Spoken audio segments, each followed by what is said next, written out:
Hello, everyone, and welcome back to Hello Word, the podcast where we explore the fascinating world of English vocabulary.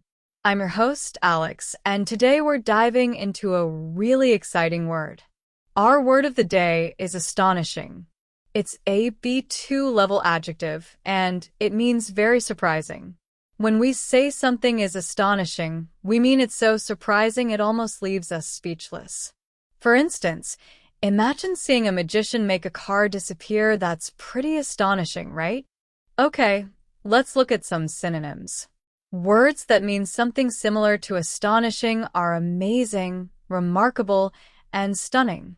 We could say, the acrobat's performance was truly amazing. Or, her artistic talent is remarkable. And, the view from the mountaintop was absolutely stunning. You see how each of those words carries a similar sense of great surprise and wonder? Now, let's explore the opposite of astonishing, the antonyms. Some words that are the opposite include ordinary, commonplace, and unremarkable. For example, the movie was quite ordinary, nothing special. Or, his daily routine is rather commonplace. And her drawing skills were unremarkable. You can clearly see the contrast there, the absence of surprise.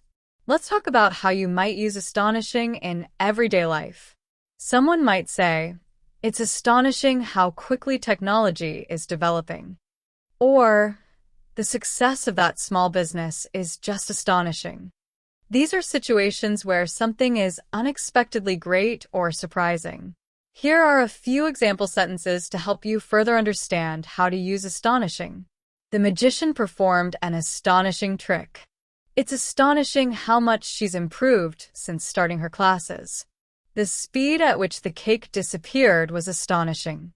Her ability to learn languages is simply astonishing. The news of his promotion was quite astonishing. Okay, everyone, that wraps up our exploration of the word astonishing for today. Remember, it's a B2 level adjective that means very surprising. It shares similar meanings with words like amazing, remarkable, and stunning, but is quite the opposite of ordinary, commonplace, and unremarkable. Thank you so much for joining me today. And now, before you go, please remember to subscribe to Hello Word. Your support really helps others find our show. Don't forget to leave a review. It truly makes a difference. Finally, I challenge each of you to create your own sentence using the word astonishing and share it as a comment under this video. I can't wait to read them. Thanks again for listening, and see you next time on Hello Word.